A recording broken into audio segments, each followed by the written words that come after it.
Walter Morton roulait sous la pluie d'avril, sa voiture de location fendant les nappes d'eau sur l'autoroute. Le manuscrit de True Crime qu'il avait recherché à Portland était terminé avec 3 jours d'avance. C'était le résultat du témoignage d'un témoin qui avait finalement brisé le silence sur une affaire non résolue datant de 1987. Il avait appelé l'hôtel pour annuler le reste de sa réservation, pressé de rentrer à Chicago. Chez lui, cela signifiait sa fille Emma, âgée de 8 ans, avec les cheveux noirs de sa mère et son menton têtu. Chez lui, cela signifiait sa femme Diane, bien que ces derniers temps, ce mot pesa plus lourd qu'il n'aurait dû. Chez lui, cela signifiait entrer dans une maison où l'air semblait toujours légèrement sous pression, comme si une tempête était perpétuellement sur le point d'éclater. Walter avait été procureur pendant 7 ans avant de craquer face à la politique et aux accords de plaider coupable qui laissaient des coupables s'en tirer. Il avait commencé à écrire sur les affaires qui le hantaient, celles où la justice avait glissé entre les doigts de la bureaucratie. Son 3e livre avait atteint la liste des best-sellers. Son 4e l'avait fait passer à quelques émissions matinales. Son 5e, celui sur lequel il venait de terminer ses recherches, portait sur une femme qui avait assassiné sa mère âgée pour toucher l'héritage et avait failli s'en sortir. L'ironie ne lui échappait pas. Il avait rencontré Diane 10 ans plus tôt, lors d'une collecte de fonds pour le bureau du défenseur public du comté de Cook.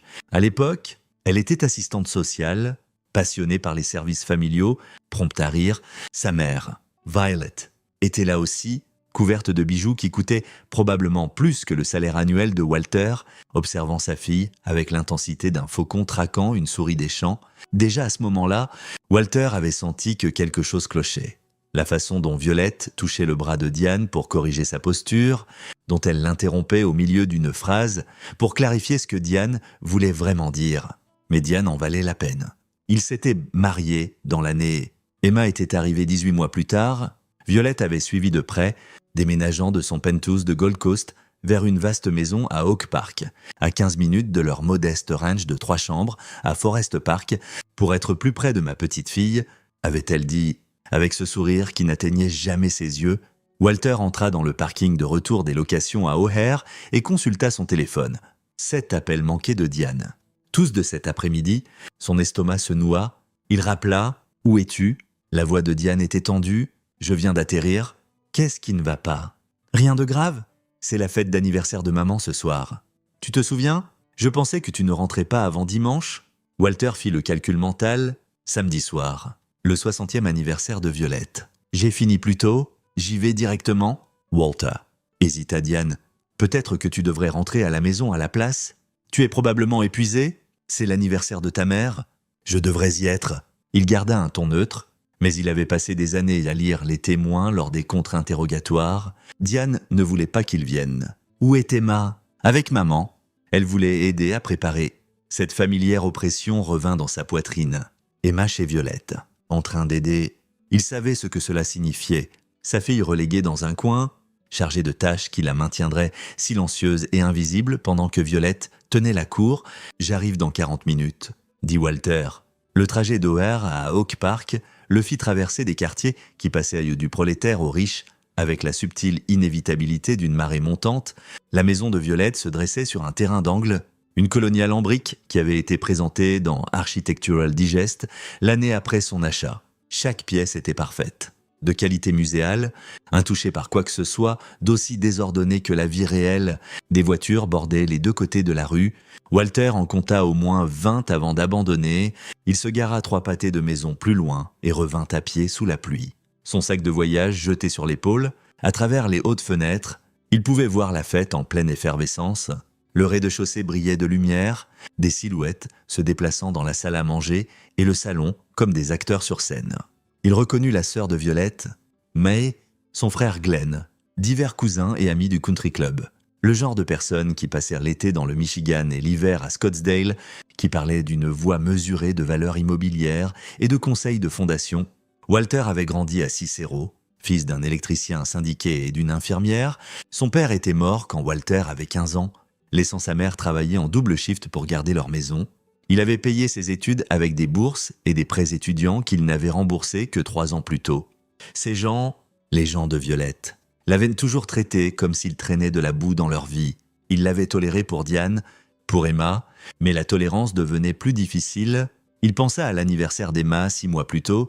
Pour ses 7 ans, ils avaient organisé une petite fête à la maison, une douzaine d'enfants de son école, des pizzas, un gâteau que Diane avait fait elle-même en forme de papillon. Emma avait été radieuse, édentée et rieuse en ouvrant les cadeaux. Violette était arrivée en retard, portant une boîte emballée dans un papier qui coûtait probablement plus que tout le reste réuni. À l'intérieur, une poupée en porcelaine dans une vitrine, du genre destiné à l'exposition. Pas au jeu, c'est ce que les jeunes filles distinguées apprécient, avait dit Violette assez fort pour que les autres parents entendent. Pas tous ces jouets en plastique. Emma avait remercié sa grand-mère poliment, la lumière dans ses yeux s'atténuant légèrement.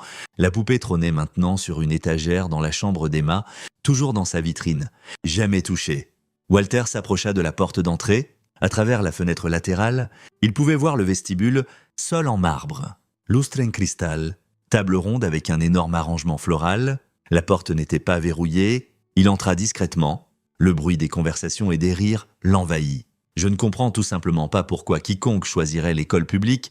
C'était May Brennan, la sœur cadette de Violette, sa voix portant depuis le salon, l'état de l'éducation dans ce pays, Glen Rowe, le frère, toujours prêt, avec une opinion tirée de n'importe quelle chaîne d'information câblée. Walter traversa le vestibule, cherchant Emma du regard. La table de la salle à manger était chargée de nourriture traiteur, plateau d'argent de crevettes, roast-beef sculpté, assez de champagne pour faire flotter un bateau, 40 personnes, peut-être plus, toutes en tenue de cocktail. Il était venu directement de l'aéroport, en jeans et chemise boutonnée. Peu lui importait, Diane était dans le salon, parlant à un couple qu'il ne reconnaissait pas. Elle était belle dans une robe bleu marine, ses cheveux noirs relevés, mais des lignes de tension marquaient ses yeux. Elle le vit et son visage passa par une rapide séquence d'émotions. Surprise, inquiétude, quelque chose qui ressemblait à du soulagement. Elle s'excusa et vint vers lui, gardant la voix basse. « Tu aurais dû appeler... Où est Emma ? Walter, s'il te plaît, ne fais pas de scène. Je ne fais rien. Où est notre fille ?» Diane jeta un regard par-dessus son épaule. Violette tenait la cour dans un coin, entourée d'admirateurs, portant un tailleur crème qui coûtait probablement ce que Walter gagnait en un mois. Elle ne l'avait pas encore vu. « Elle aide en cuisine ?» dit Diane. Walter regarda sa montre. « 23 heures de Siban. C'est passé l'heure de son coucher ? Maman voulait qu'elle aide à servir le dessert. » C'est correct, mais ce n'était pas correct. Il le voyait dans les yeux de Diane, dans la façon dont elle évitait son regard. Elle savait que ce n'était pas correct, mais elle ne le dirait pas. Ne contredirait pas sa mère, ne risquerait pas le déplaisir de Violette. « Je vais la chercher », dit Walter. Walter. Mais il se dirigeait déjà vers la cuisine, son sac de voyage toujours à l'épaule, laissant des empreintes humides sur les sols parfaits de Violette. La cuisine était sombre, cela l'arrêta un instant, debout dans l'embrasure. Au-delà, par l'office, il pouvait voir les lumières vives de la fête principale. Mais ici, la cuisine était sombre, sauf pour une petite lumière au-dessus de l'évier. Puis il la vit. Emma se tenait sur un tabouret en bois devant l'évier, à peine visible dans la pénombre. Sa robe rose, celle que Diane lui avait achetée pour la fête, était trempée sur le devant. Ses pieds étaient nus.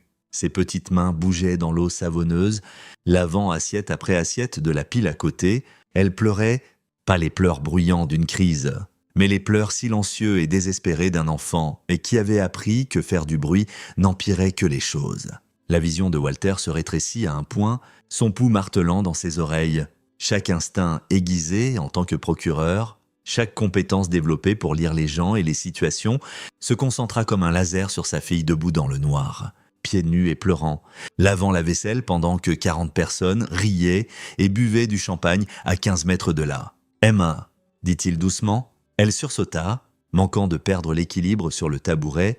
Elle se tourna et, dans la faible lumière, il vit son visage, les yeux rougis, striés de larmes. Terrifié. « Papa », sa voix se brisa, « tu n'es pas censé être ici. » Il la rejoignit en 3 enjambées, la soulevant du tabouret. Elle tremblait. « Pourquoi es-tu dans le noir ? Ma chérie, grand-mère a dit que je n'avais pas le droit d'entrer avant que ce soit fini. » Les mots sortirent en cascade. Elle a dit que j'étais maladroite et que j'avais cassé un verre et que je devais laver toute la vaisselle avant de pouvoir revenir à la fête. Mais il y en a tellement et mes pieds me font mal et je n'atteins pas l'évier. Il la serra contre sa poitrine, sentant l'humidité de sa robe traverser sa chemise. Sa fille Emma, debout dans le noir à 23 heures, lavant la vaisselle parce que Violette avait décidé qu'elle avait cassé un verre, quelque chose se cristallisa dans l'esprit de Walter, dur et tranchant et absolument clair. Il avait passé 7 ans comme procureur à apprendre à détruire légalement la vie des gens. Il avait passé les 5 dernières années à documenter comment les gens s'en tiraient avec leur cruauté quand le système échouait. Il savait enquêter, trouver des leviers, construire des dossiers sans issue possible, et il avait toléré cela. Trouver des excuses, se disant que ce n'était pas si grave, que Diane finirait par changer d'avis, qu'Emma s'en sortirait. Il s'était trompé. « Prends ma main », dit-il à Emma. Elle essuya ses yeux. Mais grand-mère a dit « Je sais ce que grand-mère a dit. Prends ma main ». Les petits doigts d'Emma s'enroulèrent autour des siens. Walter ramassa son sac de voyage de l'autre main et repassa par l'office, par la porte de la cuisine, dans le chaos lumineux de la fête. Les conversations ne s'arrêtèrent pas immédiatement. Les gens riaient encore, parlaient encore, mais une onde de conscience se propagea dans la pièce alors que Walter Morton traversait, sa fille à ses côtés, pieds nus et pleurant, son visage figé dans une expression qui faisait reculer les gens. Il marcha droit vers Violette, entouré de ses admirateurs. Elle le vit et son sourire se figea. « Walter, tu es rentré plus tôt ?»« Oui, » dit-il. Il était conscient que la pièce devenait silencieuse. 40 visages se tournant vers eux. Diane était au bord de sa vision, la main à la gorge. Les yeux de Violette glissèrent envers Emma, notant la robe mouillée, les pieds nus, le visage taché de larmes. Quelque chose passa dans son expression. Calcul. Peut-être inquiétude pour les apparences. « Emma, ma chérie, pourquoi n'irais-tu pas finir ?»« Non, » dit Walter. Sa voix était basse, mais elle portait. « Elle a fini ?» Le sourire de Violette resta en place, mais ses yeux durcirent. « Je ne pense pas que tu comprennes la situation. Emma a cassé un de mes verres baccarat. Elle doit apprendre la responsabilité. Elle a 8 ans, assez grande pour faire attention, assez grande pour affronter les conséquences. » Walter regarda la grand-mère de sa fille, cette femme qui avait passé 8 ans à le miner, à contrôler Diane, à traiter Emma comme une poupée de spectacle, à montrer ou cacher selon son humeur. Il pensa à toutes les petites cruautés, aux critiques déguisées en préoccupation, à la façon dont elle avait lentement empoisonné son mariage.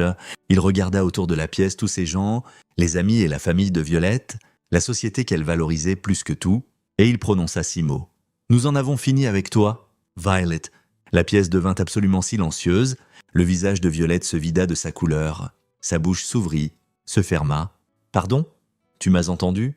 Walter garda une voix mesurée, conversationnelle, le même ton qu'il utilisait au tribunal quand il avait un témoin exactement là où il le voulait. « Nous en avons fini, Emma. Diane et moi, tu ne seras plus jamais seule avec notre fille ? Tu ne critiqueras plus jamais ma femme ? Tu ne mettras plus jamais les pieds chez nous ? Comment oses-tu » La voix de Violette monta. « C'est ma fête d'anniversaire dans ma maison. Et tu as fait laver la vaisselle à ta petite fille de 8 ans dans le noir. Seule, pieds nus à 23 heures pendant que tu buvais du champagne avec 40 personnes qui pensent que tu es un pilier de la communauté. » Walter regarda autour de la pièce. Chaque visage était figé. Tous ici savent maintenant quel genre de personne tu es vraiment. Mais Brennan reprit la parole la première. « Violet, est-ce vrai ? Bien sûr que non, » dit Violette rapidement. Emma s'est portée volontaire pour aider. Elle est dramatique. Je l'ai trouvée en train de pleurer dans le noir, dit Walter, debout sur un tabouret parce qu'elle n'atteignait pas l'évier. Dis-leur pourquoi. Violet, parle-leur du verre baccarat. Le visage de Violette rougit maintenant, le rouge montant de son col. Elle l'a cassé, c'était de la négligence. Je lui apprenais. Tu punissais une enfant ? Walter prit Emma dans ses bras, la calant sur sa hanche. Elle enfouit son visage dans son épaule. Devant 40 invités, tu envoies une enfant en cuisine laver la vaisselle comme punition. Tu gardes un tabouret là-bas ? Combien de fois l'as-tu fait avant ? La question plana dans l'air. Walter pouvait le voir maintenant, les calculs dans les yeux des gens, la sœur de Violette. Mais la regardait différemment. Glenn avait reculé, même les amis les plus proches de Violette semblaient incertains. « Sors de ma maison », siffla Violette. Avec plaisir, Walter se tourna vers Diane. Elle était figée, le visage pâle. Diane. « Nous partons ?» Sa femme regarda entre lui et sa mère. Pendant un long moment, Walter pensa qu'elle choisirait Violette, 33 ans de conditionnement. À se faire dire quoi penser et comment ressentir. À avoir l'approbation de sa mère comme la chose qu'elle désirait le plus. Puis Diane traversa la pièce et prit Emma de ses bras. « Je vais les conduire ?» dit-elle doucement. « Suis-nous à la maison ?» Ils sortirent ensemble, laissant Violette debout dans son salon parfait, sa fête parfaite. son visage blanc de rage et d'humiliation, alors que Walter atteignait sa voiture de location 3 pâtés de maison plus loin.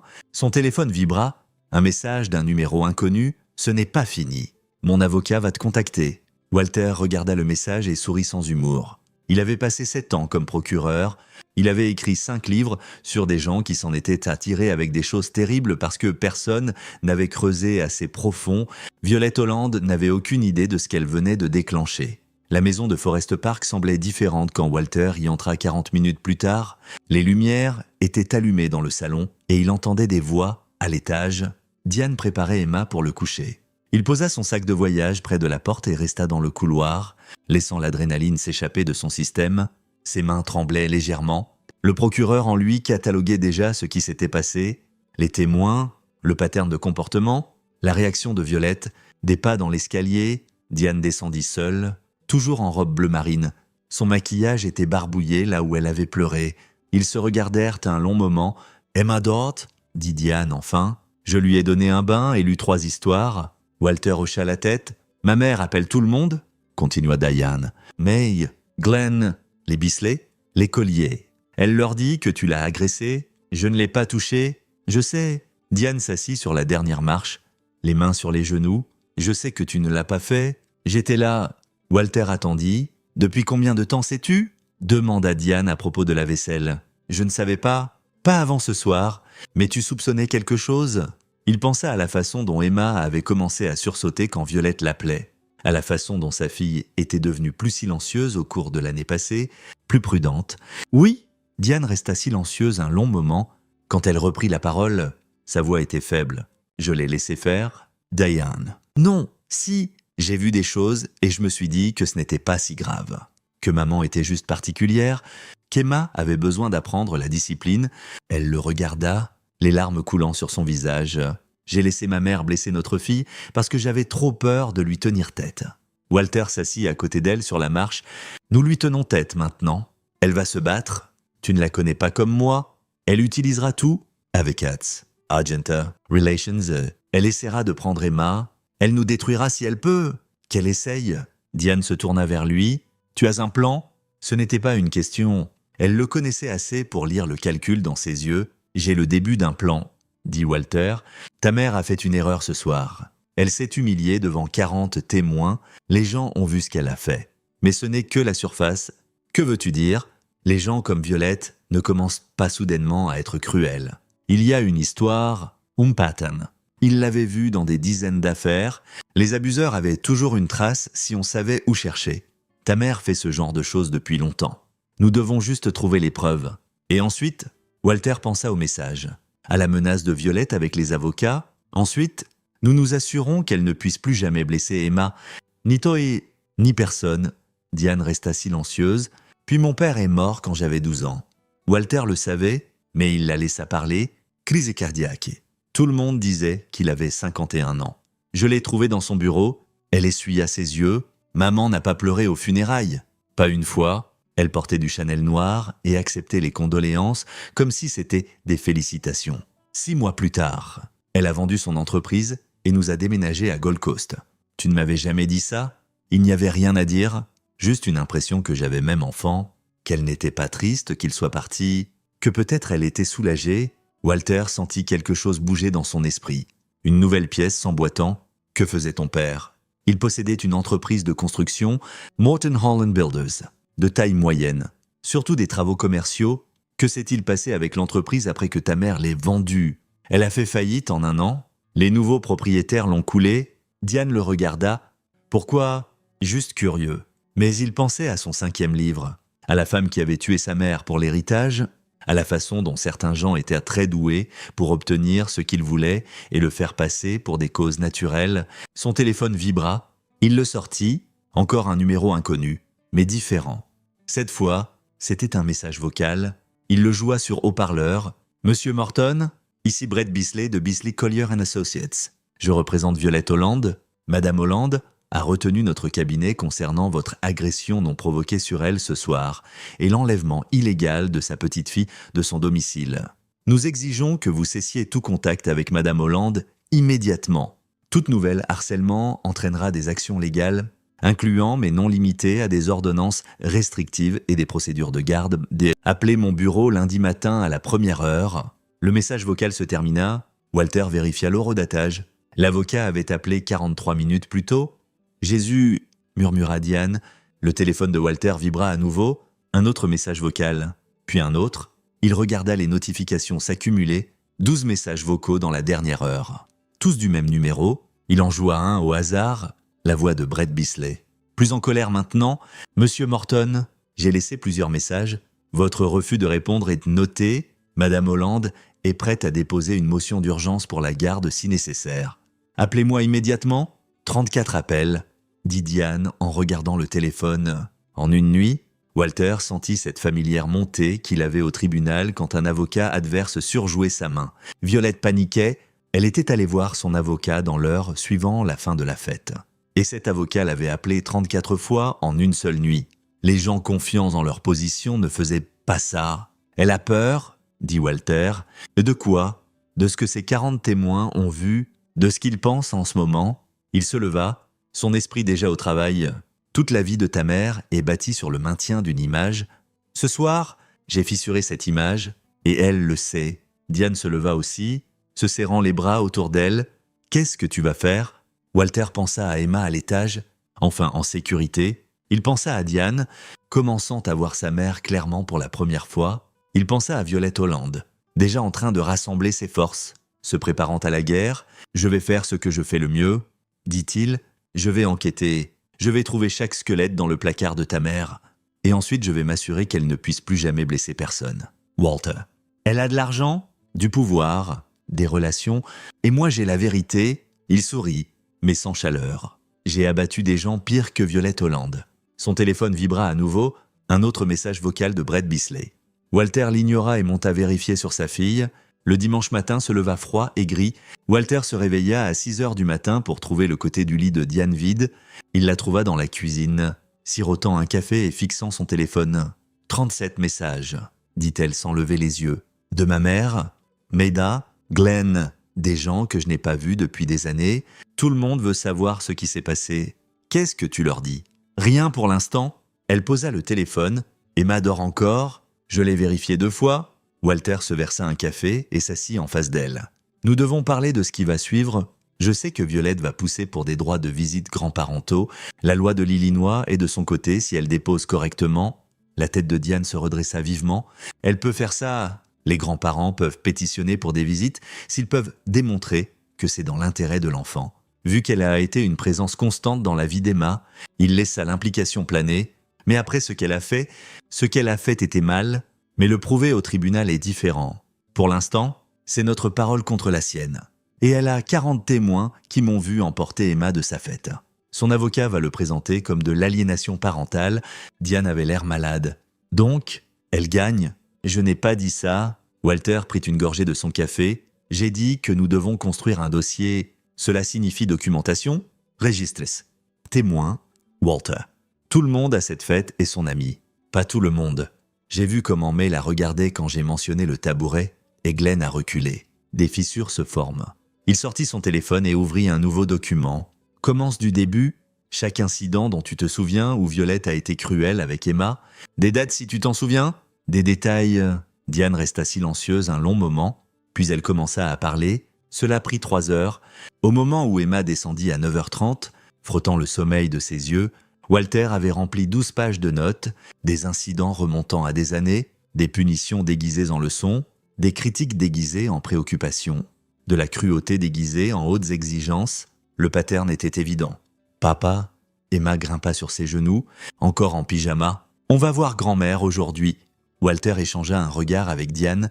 Ils en avaient parlé. Comment l'expliquer? « Pas aujourd'hui, ma chérie, » dit-il. « Tu te souviens de ce qui s'est passé hier soir ?» Emma hocha la tête contre sa poitrine. « Tu m'as ramené à la maison? C'est exact. Et à partir de maintenant, tu n'as pas à faire des choses qui te rendent triste ou effrayée. » D'accord, pas pour grand-mère ni pour quiconque, mais grand-mère a dit que je dois être une jeune fille distinguée. Tu es parfaite exactement comme tu es. Emma resta silencieuse, assimilant cela. Puis est-ce que je peux regarder des dessins animés? Oui, dit Diane d'une voix épaisse. Ce que tu veux. Ils installèrent Emma dans le salon avec son émission préférée et se retirèrent dans la cuisine. « J'appelle Tom », dit Walter. Tom Fleming était son agent, mais plus important, c'était aussi un avocat qui avait travaillé en droit familial avant de passer à la représentation littéraire. Un dimanche, il répondra, Walter composa, Tom décrocha à la 3e sonnerie. Ça a intérêt à être important. Morton, je suis au match de foot de mon gamin, j'ai besoin de conseils légaux, droit familial. Le ton de Tom changea immédiatement. Que s'est-il passé? Walter lui donna la version abrégée. La fête, la vaisselle, la confrontation, l'avocat de Violette appelant 34 fois. Quand il eut fini, Tom resta silencieux un long moment. Tu as besoin d'un avocat en droit familial? Je peux passer des appels? J'ai besoin de plus que ça. J'ai besoin de quelqu'un qui comprend comment se battre salement, quelqu'un qui ne sera pas intimidé par l'argent ancien et les connexions de country club. Tu parles d'aller en guerre contre ta belle-mère? Je parle de protéger ma fille. Autre pause. Il y a un gars, Sam West. Il était procureur aussi, crimes en col blanc. Maintenant, il fait du droit familial, mais il est connu pour s'attaquer à des clients à haute valeur nette qui se croient intouchables. Avertissement juste. Il est cher, peu importe le prix, et il joue dur. Tu vas avec Sam, ça va devenir moche. C'est déjà moche? Violette l'a rendu moche la première fois qu'elle a mis ma fille sur un tabouret dans une cuisine sombre. D'accord, je t'envoie son numéro. Mais Walter, sois sûr, une fois que tu commences ça, il n'y a pas de retour en arrière. Walter regarda par la porte de la cuisine Emma, riant à quelque chose à la télé. Je suis sûr, il raccrocha et appela immédiatement le numéro que Tom envoya. Ça alla sur messagerie. Il laissa un message expliquant la situation et demandant une consultation d'urgence. 15 minutes plus tard, son téléphone sonna. « Monsieur Morton, ici Sam West. Tom Fleming m'a donné la version rapide. J'ai besoin de l'entendre de vous. » Walter recommença.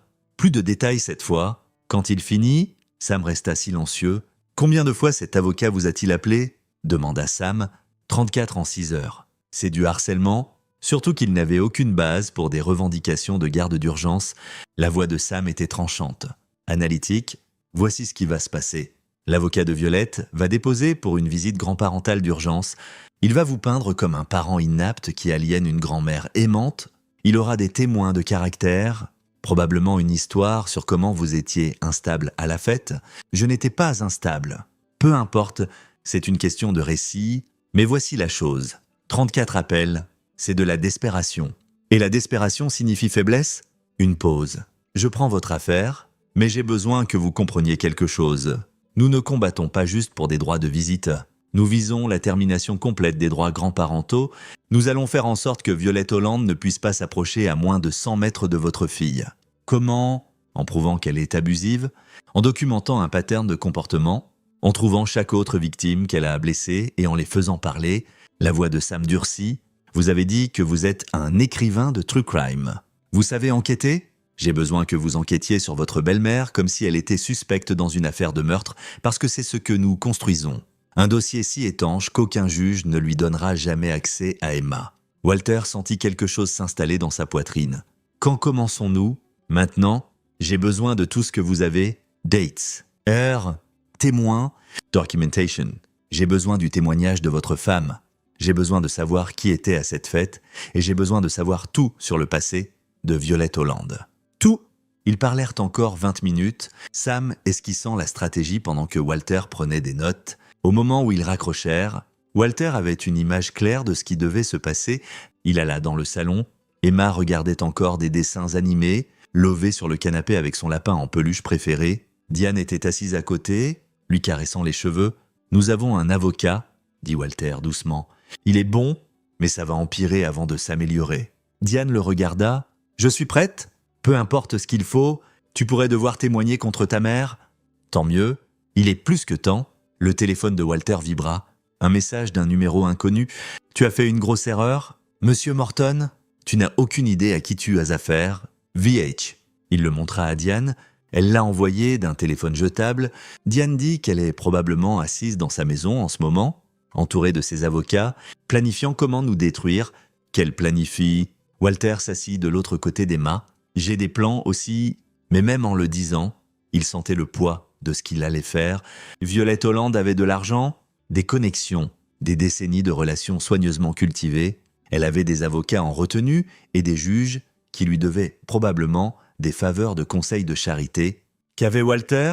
Quelques notes de sa femme. Un avocat qu'il venait d'engager et ses propres compétences d'enquêteur. Ça aurait dû sembler insuffisant, mais Walter pensa à Emma lavant la vaisselle dans le noir, et il savait que ça devrait suffire. Lundi matin arriva trop vite. Walter se réveilla à son alarme à 5 heures et passa 1 heure dans son bureau à domicile à relire ses notes de la veille. À 7 heures, il prépara Emma pour l'école pendant que Diane appelait pour dire qu'elle était malade au travail. « Je ne peux pas y aller ?» dit-elle. « Pas aujourd'hui. Tout le monde va parler de la fête. » Walter conduisit Emma à l'école lui-même, l'accompagnant jusqu'à sa classe, même si elle prenait habituellement le bus, son enseignante, Roxanne Fry, le prit à part. « Tout va bien ?» demanda-t-elle. « Emma semble calme ce matin. » Walter prit une décision rapide. « En fait, j'ai besoin de vous parler. Avez-vous quelques minutes après l'école ?»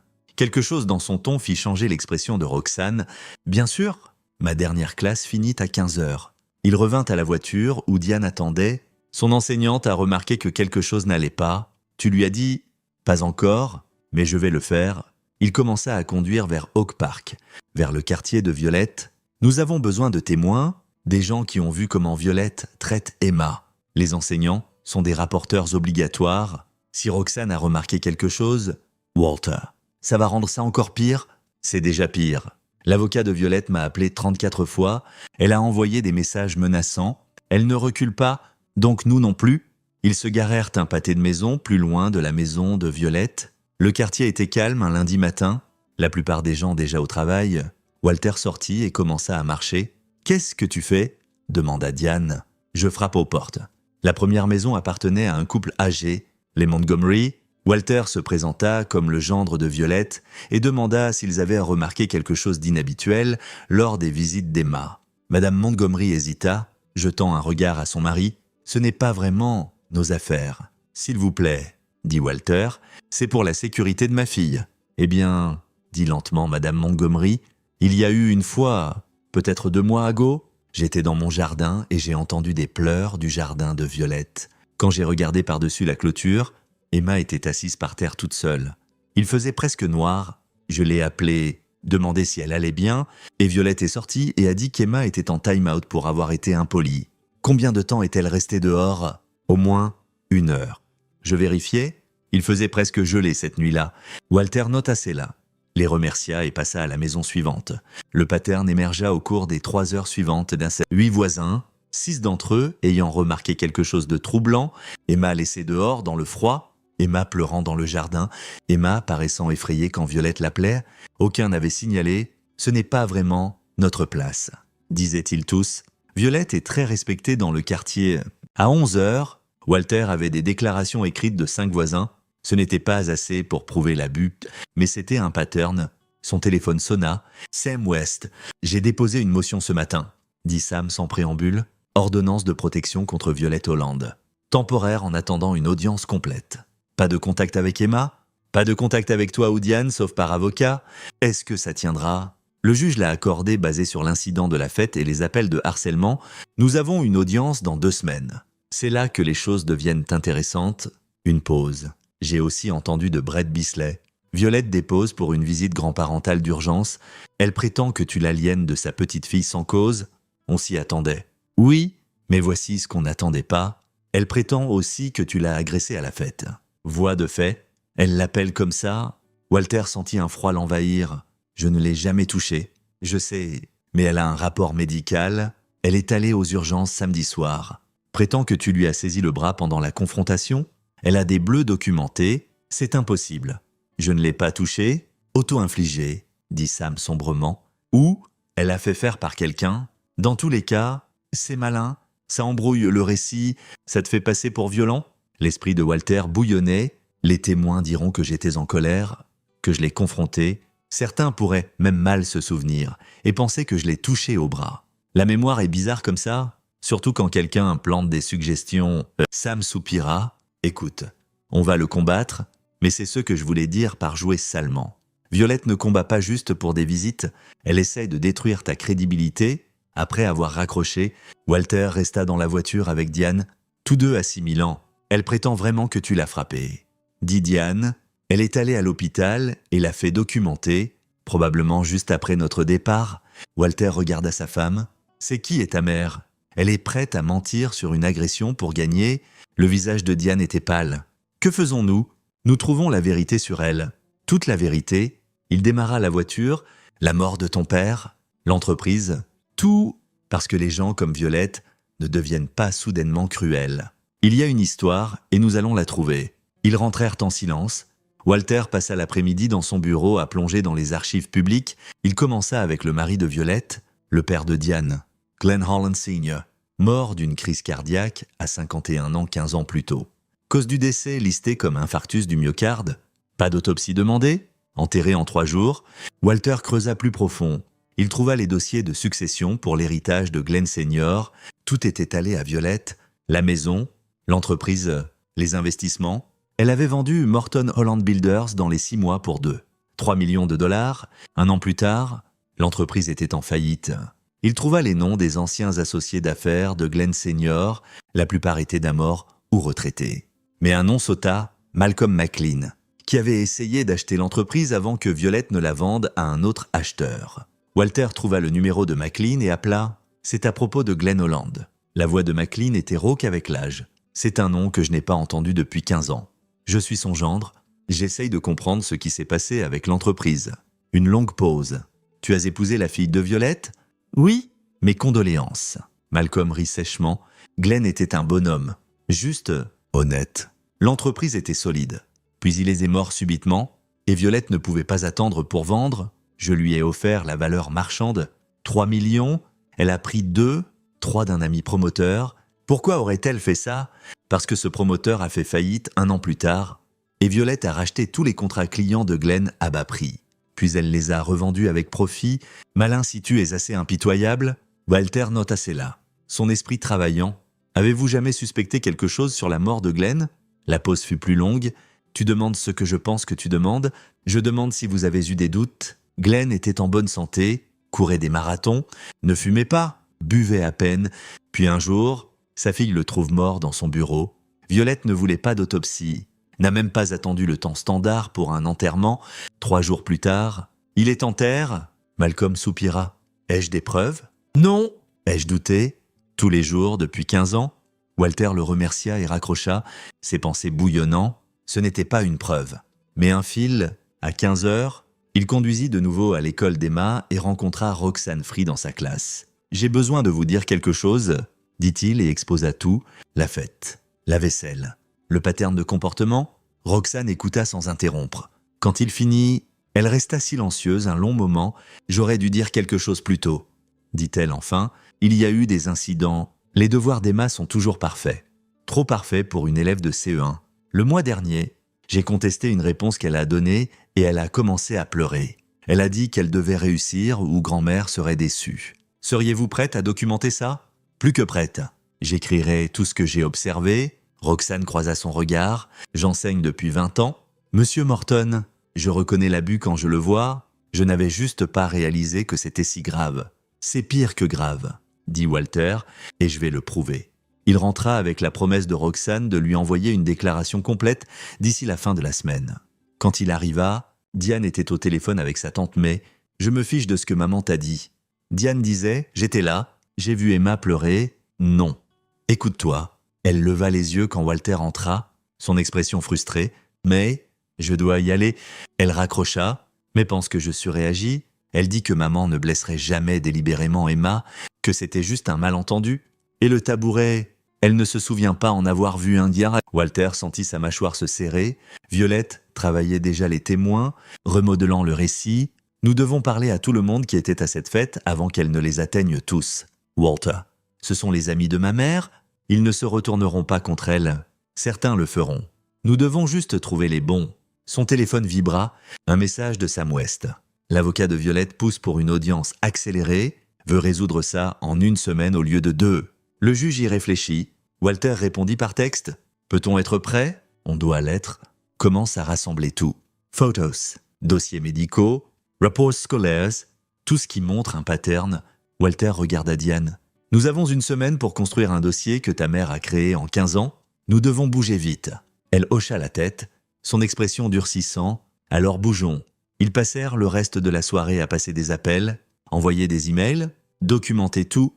Walter contacta chaque voisin, chaque enseignant, chaque parent qui avait vu Emma avec Violette. Certains refusèrent de parler, certains donnèrent des réponses non engageantes.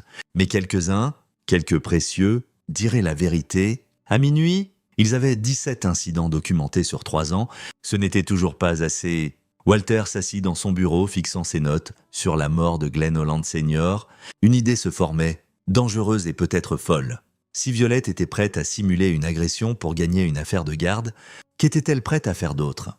Et qu'avait-elle déjà fait? Il ouvrit son ordinateur et commença à rechercher comment demander des dossiers médicaux de 15 ans, quelque part de l'autre côté de la ville. Violette Holland faisait probablement la même chose, construisant son dossier, appelant des faveurs, se préparant à le détruire, mais Walter avait un avantage.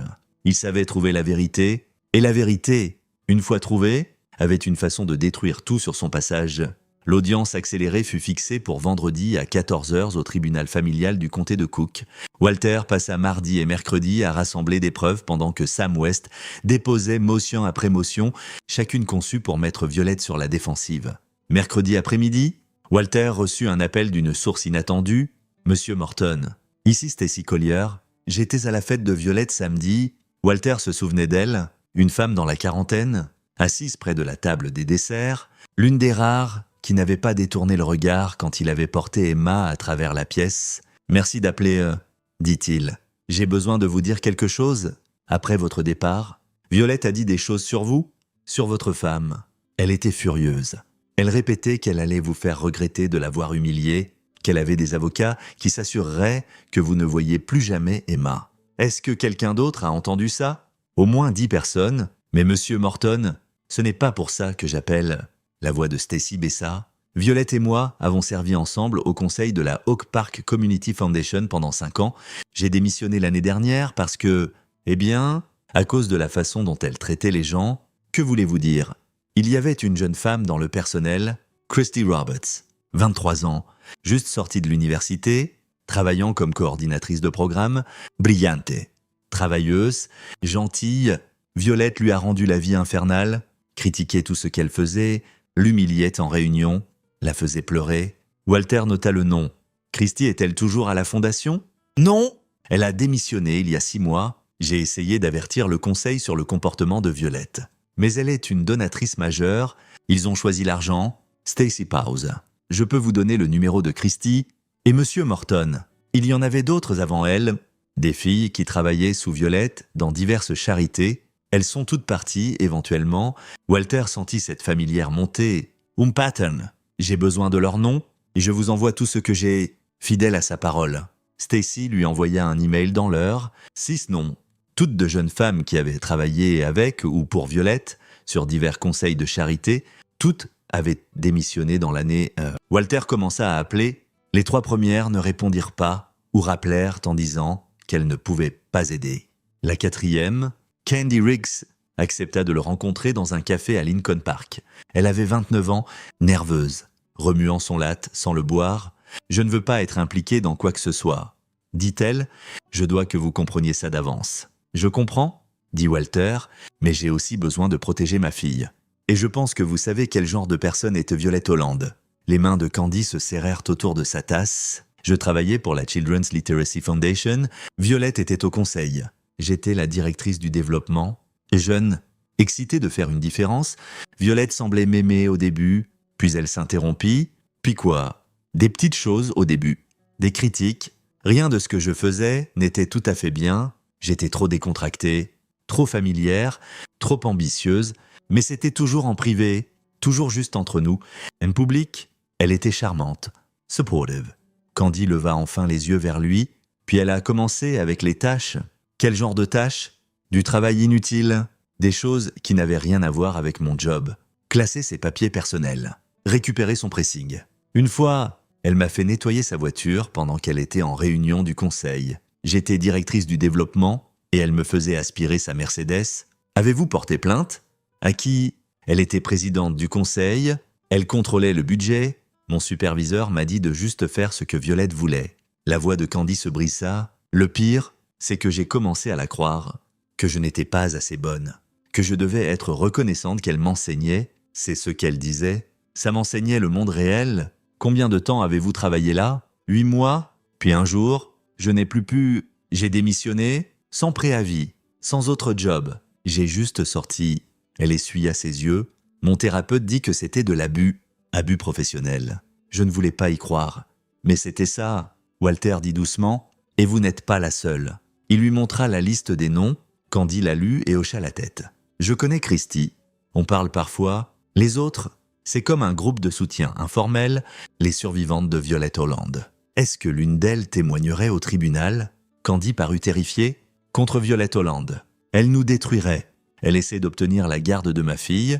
J'ai besoin de gens qui peuvent parler de son pattern de comportement, de son besoin de contrôle, de sa cruauté. Candy resta silencieuse longtemps. Enfin, elle dit « Je témoignerai ». Mais seulement si les autres le font aussi, je ne peux pas être seule. Vous ne le serez pas. Jeudi soir, Walter avait 3 des 6 femmes prêtes à témoigner, Candy, Christy et une femme nommée Naomi Shepard, qui avait travaillé pour l'association de propriétaires de Violette. Toutes avaient des histoires similaires. Toutes décrivaient le même pattern, charme initial, critique graduelle, contrôle croissant, humiliation finale. Sam West était satisfait mais prudent. C'est bon, ça établit un pattern, mais l'avocat de Violette va dire que c'est sur des relations de travail, pas familiales. Nous avons besoin de quelque chose qui lie directement à Emma. J'y travaille. Dites Walter, il y travaillait. Il avait demandé les dossiers médicaux de Glenn Holland Senior de l'hôpital où il avait été déclaré mort. Il faudrait une assignation pour les obtenir, mais Sam y travaillait. Il avait aussi trouvé le nom du détective qui avait répondu à la scène. À la retraite maintenant, vivant dans le Wisconsin. Détective Larry Lowe. Walter l'appela jeudi soir. Glenn Holland, dit Larry quand Walter expliqua. Oui, je me souviens de celle-là. Ça semblait bizarre. Comment ça? La femme était trop calme, la fille hystérique, mais la femme, froide comme la glace, professionnelle même, elle dirigeait les secouristes, leur disait exactement quoi faire. Gérait toute la scène. Habituellement, quand quelqu'un trouve son conjoint mort, c'est le chaos.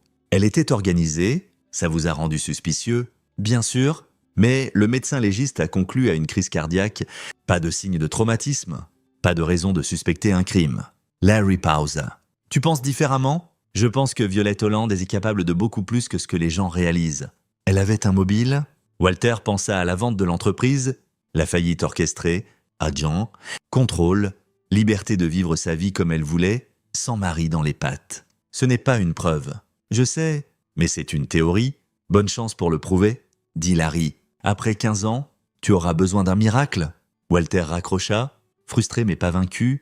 Il n'avait pas besoin de prouver que Violette avait tué son mari. Il avait juste besoin de prouver qu'elle était dangereuse. Et pour ça, il avait plein de preuves. Vendredi matin se leva clair et froid. Walter s'habilla de son seul bon costume, embrassa Emma au revoir. Elle restait avec l'ami de Diane, Tony Baker, pour la journée et conduisit au tribunal avec Diane. Sam West les rencontra dehors. Prêt autant que possible, dit Walter. Ils entrèrent dans la salle d'audience. Violette était déjà là avec Brett Bisley et 2 autres avocats que Walter ne reconnaissait pas. Elle portait un tailleur bleu pâle, ses cheveux parfaits, son expression sereine. Quand elle vit Walter, elle sourit légèrement. C'était le sourire de quelqu'un qui pensait avoir déjà gagné. Le juge était une femme dans la 60aine. La juge Merle Dallé, connue pour être juste mais sans fioriture, elle relut le dossier, puis leva les yeux. C'est une pétition pour une visite grand-parentale d'urgence et une motion pour modifier l'ordonnance de protection existante. Monsieur Bisley, à vous. Brett Bisley se leva. Il était lisse, poli, exactement le genre d'avocat qui facturait $500 l'heure. Votre honneur, cette affaire est fondamentalement sur une grand-mère aimante se voyant refuser l'accès à sa petite-fille basée sur de fausses allégations et les actions vengeresses d'un père. Il exposa le cas de Violette, grand-mère dévouée, active dans la vie d'Emma pendant 8 ans, coupée subitement sans cause. Il décrivit la fête, Walter arrivant inopinément, confrontant Violette publiquement, emportant Emma de force, causant une scène. Il présenta des dossiers médicaux montrant des bleus sur le bras de Violette, impliquant une agression. Monsieur Morton a un pattern de comportement agressif, dit Bisley. C'est un écrivain de true crime qui glorifie la violence. Ses livres célèbrent la vengeance et la justice vigilante. Est-ce le genre d'influence que nous voulons contrôlant l'accès à un enfant? Walter sentit sa mâchoire se serrer. Mais Sam l'avait averti, ils allaient attaquer son caractère, sa profession, ses livres, c'était le playbook standard. Beasley continua, peignant Walter comme instable et Violette comme victime.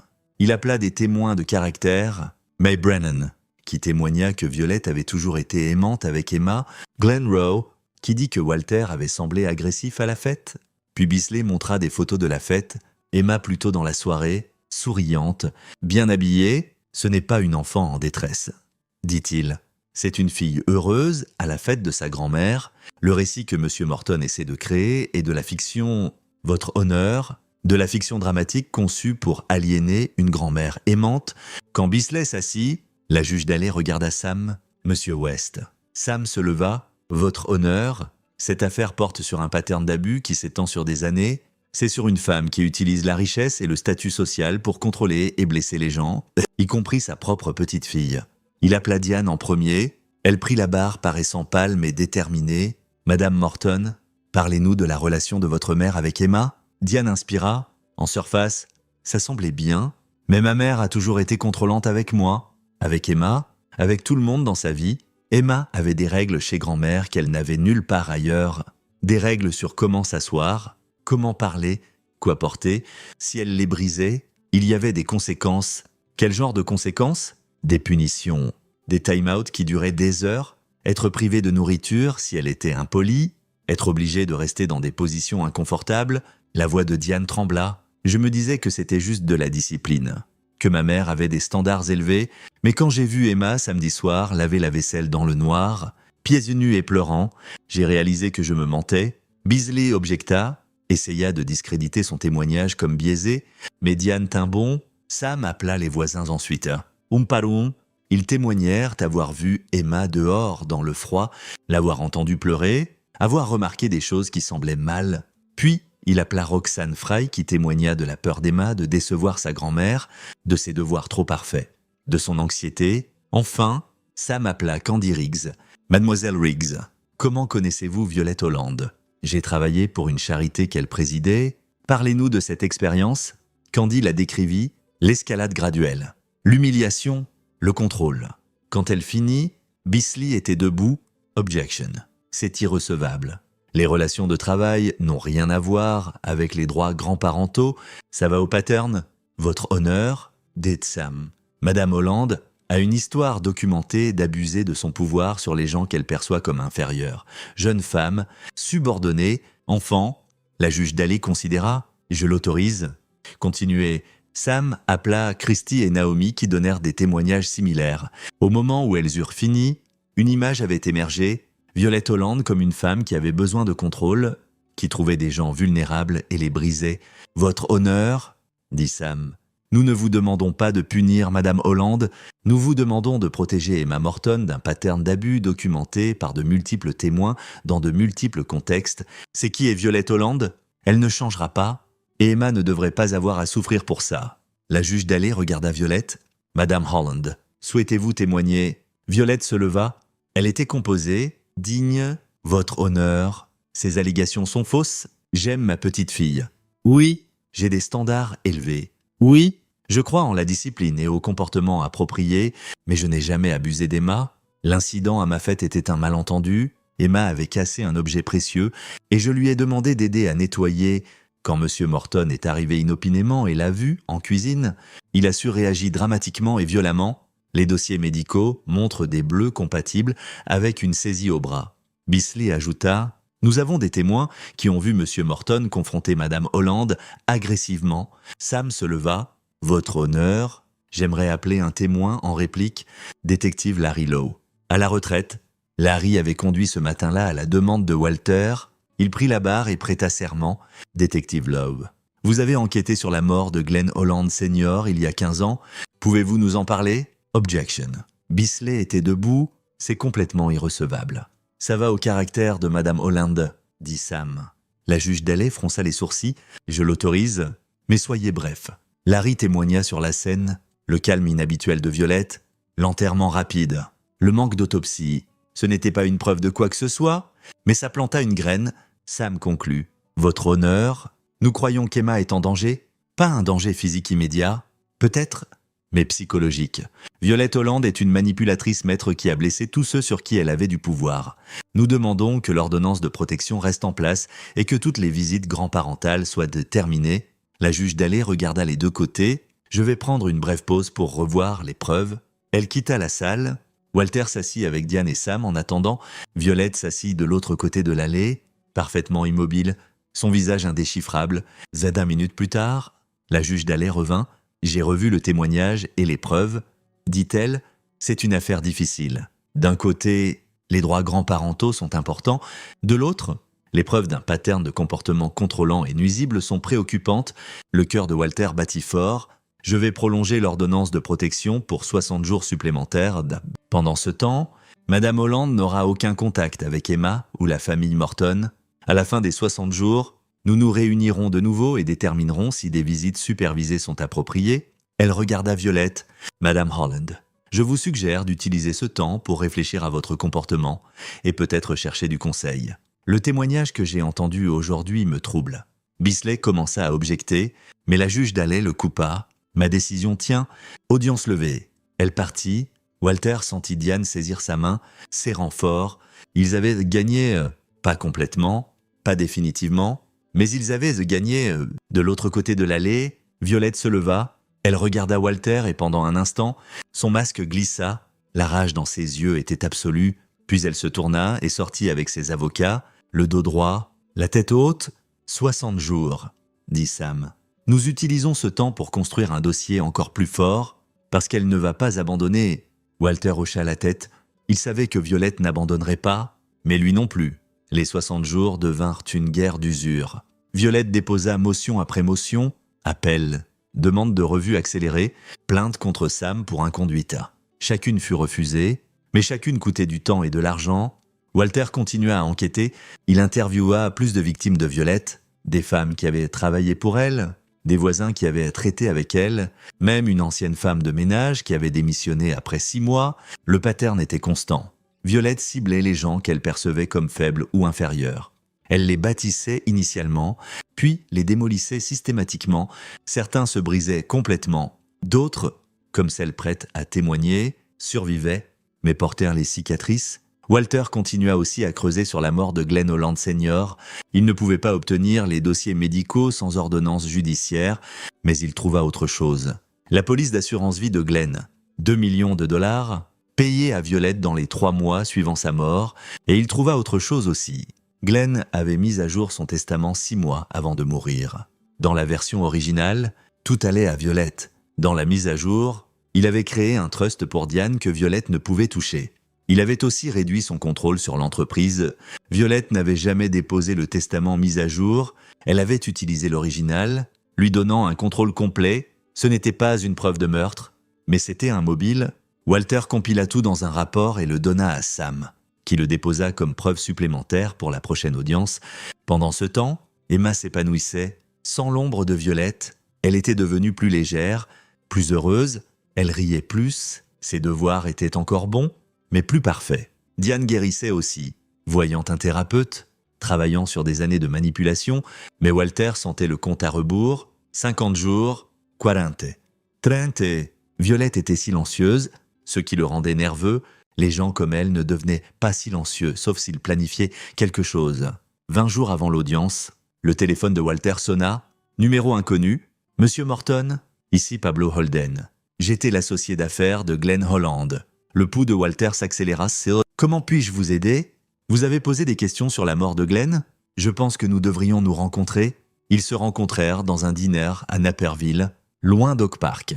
Pablo était dans les 70 ans, cheveux blancs et l'air fatigué. « J'aurais dû dire quelque chose il y a des années, » commença-t-il, « mais j'avais peur. Violette est une femme puissante. Dites-le-moi maintenant. » Pablo sortit un vieux dossier. 2 mois avant que Glenn meure, il est venu me voir. Il a dit qu'il s'inquiétait pour Violette, qu'elle posait des questions sur les finances de l'entreprise, sur sa santé, sur son assurance vie. Il pensait qu'elle planifiait quelque chose. L'a-t-il dit à quelqu'un d'autre? Non. Il pensait être parano. Puis il a mis à jour son testament, s'assurer que Diane serait prise en charge. Il allait quitter Violette, demander le divorce. Les mains de Pablo tremblèrent en ouvrant le dossier. C'est une lettre qu'il m'a écrite, datée 1 semaine avant sa mort. Lisez-la. Walter Lutte. Pablo, si tu lis ça, quelque chose m'est arrivé. Je ne veux pas croire que Violette est capable de mal. Mais je ne peux ignorer les signes.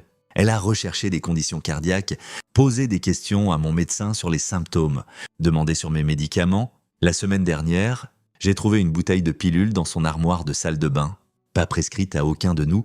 J'ai changé mon testament. Diane est protégée. Si je meurs soudainement, assure-toi que le Nouveau Testament est déposé. Et s'il te plaît, enquête sur ma mort. Je sais que ça sonne parano, mais je connais ma femme. Elle est capable de choses que je n'ai jamais voulu croire. Glenn. Walter leva les yeux. Avez-vous enquêté? J'ai essayé. Mais au moment où j'ai reçu la lettre, Glenn était mort depuis 4 jours. Violette l'avait déjà enterré, réglé la succession avec l'Ancien Testament. Je suis allé à la police, mais sans preuve. Pablo haussa les épaules, impuissant. J'étais juste un associé d'affaires endeuillé avec une théorie du complot. Cette lettre est une preuve de quoi? De la parano de Glenn. Il n'y a pas de preuve qu'elle ait fait quoi que ce soit. Le légiste a conclu à une crise cardiaque. Affaire close. Walter photographia la lettre avec son téléphone. Puis-je la garder? Prends-la. J'ai porté cette culpabilité pendant 15 ans. Peut-être que tu peux en faire quelque chose? Walter quitta le dîner avec la lettre et un sens renouvelé du but. Il appela Sam immédiatement. On ne peut pas prouver le meurtre, dit Sam après que Walter ait expliqué, mais on peut montrer la conscience de culpabilité, le testament caché, le trust mis à jour, les préoccupations de Glenn. Ça peint un tableau. Est-ce que ce sera assez pour des charges criminelles? Non. Pour établir que Violette est dangereuse et manipulatrice? Peut-être 3 jours avant l'audience, Walter reçut un appel de Stacy Collier, la femme de la fête qui avait témoigné « Monsieur Morton, j'ai besoin de vous dire quelque chose. Violette est venue me voir hier. » Le sang de Walter se glaça. « Vous a-t-elle menacé? » Pas directement. Elle était très polie. A dit qu'elle comprenait que j'avais été confuse à l'audience, qu'elle espérait que je me souviendrais des choses plus clairement la prochaine fois. Puis, elle a mentionné que l'entreprise de mon mari fait des affaires avec plusieurs de ses partenaires de fondation. La voix de Stacy trembla. Elle ne l'a pas dit directement, mais le message était clair. Change mon témoignage ou elle détruira l'entreprise de mon mari. Allez-vous le changer? Une longue pause. Non, parce que je me souviens d'autre chose maintenant. Quelque chose que je n'avais pas pensé pendant la première audience. Quoi? À la fête après votre départ, Violette parlait à sa sœur May. Je les ai entendus dans les toilettes. May était upset par ce qui s'était passé avec Emma. Violette a dit, et je cite, « Cet enfant doit apprendre sa place, comme Diane a appris la sienne, comme Glenn a appris la sienne. » Walter sentit quelque chose s'emboîter. « Témoignerez-vous de ça? » Oui, et j'ai sauvegardé l'enregistrement. Quel enregistrement? J'étais dans la cabine voisine. J'ai commencé à enregistrer sur mon téléphone quand j'ai réalisé de quoi elle parlait. J'ai toute la conversation. Walter aurait pu l'embrasser. Envoyez-le-moi maintenant. L'enregistrement était accablant. La voix de Violette, claire et froide, parlant d'enseigner aux gens leur place, sur comment Glenn avait été trop faible et Diane trop comme son père, sur comment Emma était réparable si on la brisait tôt. Sam le déposa comme preuve ce soir-là, avec la lettre de Glenn et tout le reste qu'ils avaient rassemblé. L'audience finale était prévue pour mercredi à 10h. Mardi soir, Walter ne pouvait pas dormir. Il n'arrêtait pas de penser à Violette, à jusqu'où elle était prête à aller. Les gens comme elle ne perdaient pas gracieusement. À 2h du matin, son téléphone vibra d'un message d'un numéro inconnu. « Tu penses d'avoir gagné? Mais tu n'as aucune idée de ce dont je suis capable. Demain, tu apprendras. » Walter captura le message et l'envoya à Sam. Puis, il vérifia le système de sécurité, s'assura que toutes les portes étaient verrouillées et resta éveillé le reste de la nuit à monter la garde. Mercredi matin, ils arrivèrent au tribunal à 9h30. Violette était déjà là avec une équipe légale élargie, 5 avocats maintenant au lieu de 3. La juge Daly entra précisément à 10h. « J'ai revu les nouvelles preuves, dit-elle. Monsieur Beasley, votre cliente souhaite-t-elle répondre à l'enregistrement présenté par Monsieur West ?» Beasley se leva, mais pour la première fois, il parut incertain. « Votre honneur, cet enregistrement a été obtenu sans la connaissance ou le consentement de Madame Holland. Nous demandons qu'il soit exclu. L'Illinois est un État à consentement d'une partie, dit Sam. L'enregistrement est recevable. » La juge Daly hocha la tête. « Je l'autorise. Madame Holland, j'ai entendu vous sur cet enregistrement parler de briser votre petite fille. J'ai lu des témoignages de multiples témoins sur un pattern de comportement abusif. J'ai vu des preuves suggérant une possible inconduite maritale. » Elle regarda directement Violette. « Avez-vous quelque chose à dire ?» Violette se leva. Pour la première fois, Walter vit des fissures dans sa composure, ses mains tremblaient légèrement, sa voix, quand elle parla, était tendue. « Votre honneur, j'ai été un pilier de cette communauté pendant 30 ans. J'ai servi à des conseils, donné des millions à des charités, élevé ma fille pour être un membre productif de la société. Ces allégations sont des attaques sans fondement d'un gendre qui ressent mon succès et veut aliéner ma petite fille de moi. L'enregistrement parle de lui-même, dit la juge Dalley, comme le témoignage, comme les preuves des préoccupations de votre défunt mari à votre égard. Oui dire et spéculation, intervint Bisley. Peut-être, mais assez pour établir un pattern. La juge Dalley regarda ses notes. Je suis prête à statuer. Walter retint son souffle. Basé sur les preuves présentées, je termine tous les droits de visite grands-parentaux pour Violette Holland concernant Emma Morton. L'ordonnance de protection est rendue permanente. Madame Holland n'aura aucun contact avec Emma directement ou indirectement pour le reste de la minorité de l'enfant. Violette blêmit. De plus, continua la juge Dalley, je réfère cette affaire au département des services pour enfants et familles de l'Illinois pour une enquête supplémentaire sur les allégations d'abus et je recommande que le procureur de l'État revoie les preuves concernant la mort de Glenn Holland. Votre honneur, vous ne pouvez pas, commença Bisley. Je peux et je l'ai fait. Ma décision est finale. Audience levée. Le marteau tomba. Pendant un long moment, personne ne bougea. Puis Violette se leva. Elle regarda Walter à travers la salle et son visage était un masque de haine pure. « Ce n'est pas fini, dit-elle, sa voix portant dans la pièce silencieuse. « Si, ça l'est, répondit Walter. Violette se tourna et sortit, ses avocats se bousculant après elle. Diane pleurait, serrant le bras de Walter. Sam rangeait sa mallette, l'air satisfait. « Elle va faire appel, dit Sam. Mais elle ne gagnera pas. Les preuves sont trop fortes. Et l'enquête criminelle ?» demanda Walter. « Coulons, Glenn est mort depuis 15 ans. Mais si le procureur trouve quelque chose… » Sam haussa les épaules. « Au minimum, ça la tiendra occupée. Au mieux, il y aura peut-être justice. » Ils quittèrent le tribunal sous un soleil de mai brillant. Emma attendait avec Tony dans un parc en face. Quand elle les vit, elle courut. « Tu as gagné, papa !» Walter la souleva, la serra fort. « Oui, ma chérie, nous avons gagné… » 3 semaines plus tard, le département des services pour enfants et familles de l'Illinois compléta son enquête. Ils trouvèrent des preuves d'abus émotionnels et recommandèrent aucun contact entre Violette et Emma. Le rapport était accablant, documentant des années de manipulation, contrôle et cruauté. Le procureur de l'État ouvrit une enquête sur la mort de Glenn Holland. Ils exhumèrent son corps et trouvèrent des niveaux élevés de digoxine, un médicament cardiaque qu'il n'avait jamais été prescrit. L'enquête était en cours, mais l'implication était claire. Le monde de Violette commença à s'effondrer. La Oak Park Community Foundation demanda discrètement sa démission. 3 autres conseils suivirent. Ses amis de société arrêtèrent d'appeler. Les invitations se tarirent. Elle engagea plus d'avocats, déposa plus d'appels, fit plus de menaces. Rien ne marcha. 6 mois après l'audience, Walter reçut un appel du détective Lowe. Il la charge, dit-il.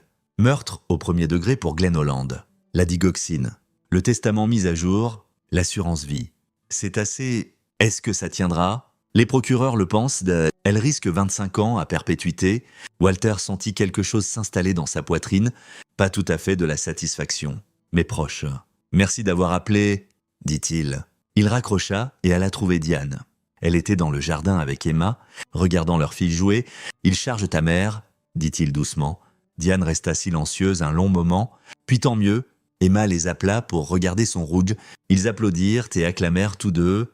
Ce soir-là, après qu'Emma soit endormie, Walter et Diane s'assirent sur leur porche avec des verres de vin. « Penses-tu qu'elle sera condamnée ?» demanda Diane. « Je ne sais pas, mais de toute façon, elle ne peut plus blesser Emma. C'est ce qui compte. Je n'arrête pas de penser à toutes les années où je l'ai laissé me contrôler, à toutes les fois où j'aurais dû lui tenir tête. Tu lui as tenu tête quand ça comptait ?» Diane se pencha contre lui. Nous l'avons fait tous les deux. Ils restèrent dans un silence confortable, regardant les lucioles danser dans l'obscurité d'été. Le téléphone de Walter vibra une dernière fois. Un message de Sam. La caution de Violette a été refusée. Elle est en prison du comté de Cook en attendant le procès. Je pensais que tu voudrais savoir. Walter effaça le message et posa son téléphone. C'était fini ? Pas parfaitement, pas proprement, mais fini. Violette Holland ferait face à la justice, soit en prison, soit au tribunal de l'opinion publique qui l'avait déjà condamnée. De toute façon, elle avait perdu tout ce qu'elle valorisait, sa réputation, son pouvoir, son contrôle, et Emma était en sécurité, heureuse, libre. En fin de compte, c'était tout ce qui comptait. À l'intérieur de la maison, Emma remua dans son sommeil. Walter l'entendit se calmer, sa respiration profonde et paisible. Il pensa à la nuit où il l'avait trouvée lavant la vaisselle dans le noir, et à quel point ils avaient tous progressé depuis. La justice, avait-il appris comme procureur, ne venait pas toujours vite. Parfois ça prenait des années, parfois ça prenait des preuves et des témoins et une enquête obstinée, mais quand elle arrivait enfin, elle valait l'attente. Walter finit son vin et entra pour vérifier sur sa fille une dernière fois. Elle dormait paisiblement, son lapin préféré coincé sous son bras, un petit sourire sur le visage. Il embrassa son front et murmura « Tu es en sécurité maintenant, ma chérie. Tu le seras toujours ?» Et pour la première fois depuis des années, il y croyait. C'est ici que notre histoire se termine. Partagez vos pensées dans la section des commentaires. Merci pour votre temps. Si vous avez aimé cette histoire, veuillez vous abonner à cette chaîne